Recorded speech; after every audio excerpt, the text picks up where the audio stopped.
Back in the 80s, Mickey Rourke was an ultra-confident young stud, cast in risky films like 9.5 Weeks and Wild Orchid. He was considered one of Hollywood's rising stars. Yet fast forward 15 years and he'd all but disappeared. But now he is back on Hollywood's A-list. So how did this comeback kid do it? Mickey Rourke grew up in a rough area of Miami with an abusive stepfather. An understandably angry kid and unable to hit his stepfather back, he took it out on the punching bag in the local community centre. Mickey was so good, he decided to turn pro, going on to train at the famed 5th Street Gym in Miami Beach, where Muhammad Ali began his career. But after a couple of serious concussions, his doctors advised him to take a break from the ring, and so he turned to acting. Moving to New York, he studied acting and starred in off-Broadway shows, making his big screen debut in Steven Spielberg's 1941. He then caught the eyes of audiences and Hollywood bigwigs with his scene-stealing performance as an arsonist in Body Heat. Throughout the 80s, he continued to impress as a vulnerable smooth talker in Diner, and again as a revered motorcycle gang leader in Francis Ford Coppola's Rumblefish.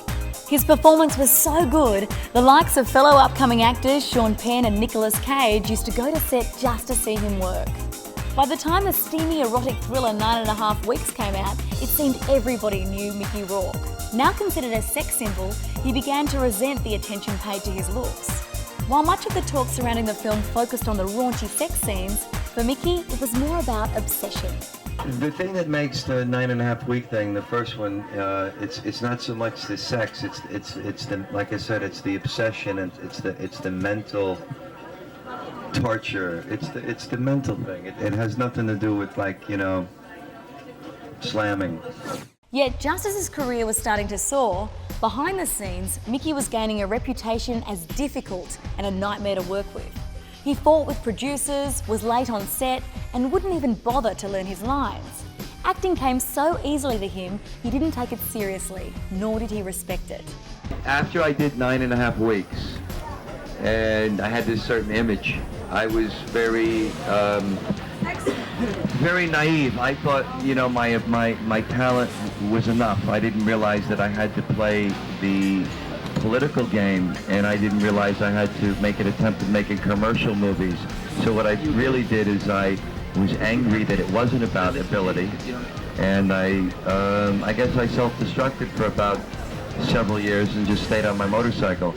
When Mickey got the chance to share the screen with Robert De Niro in 1987's Angel Heart, he psyched himself up, training like a contender, getting ready to enter the ring for the fight of his life. He was electric in the role as a washed-up private detective. And while he rose to the challenge of acting with De Niro, when presented with no challenge, Mickey would return to acting up. I was a bit mad 9 years ago. I mean, I was a little out there. You understand what I'm saying?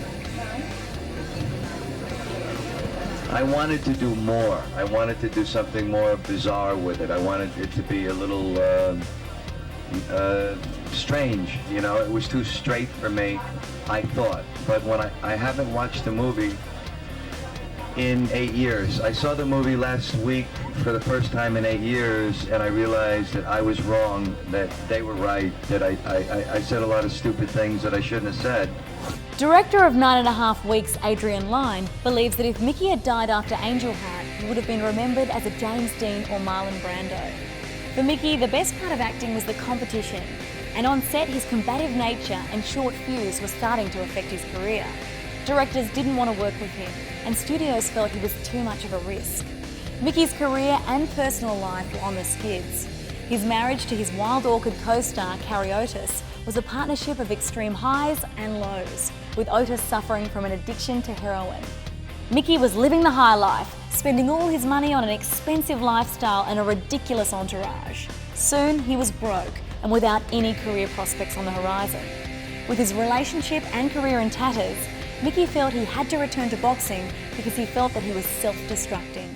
I've got to be physical fit for my mind to work. And I realized that, and that's why I went back to the boxing after not doing it for 15 years.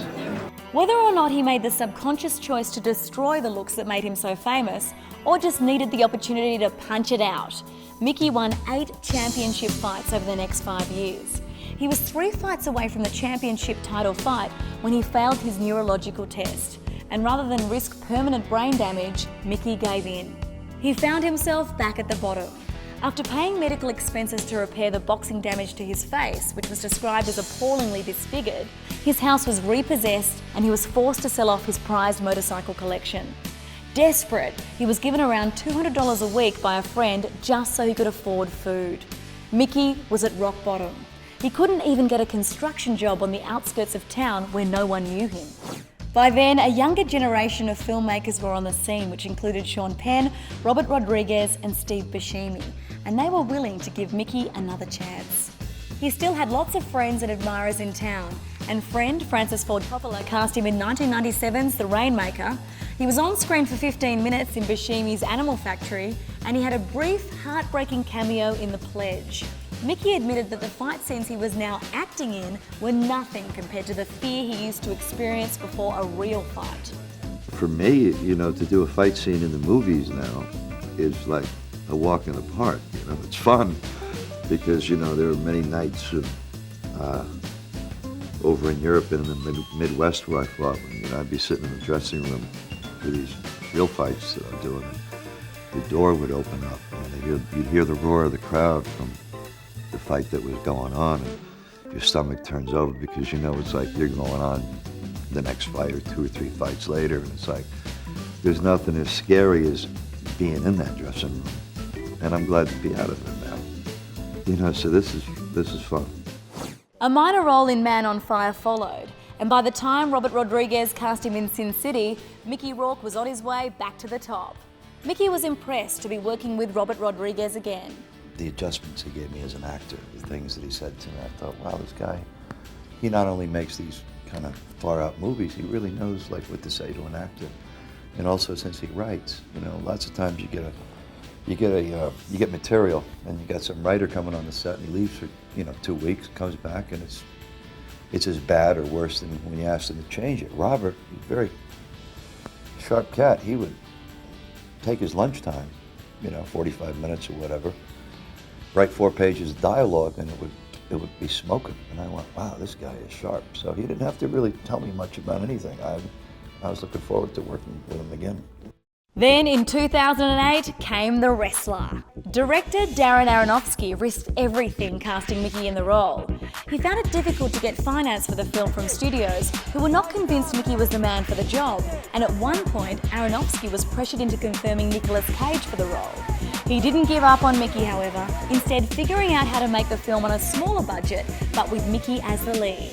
He sat Mickey down and told him that if he was to do this, he would do it with no attitude and with grace.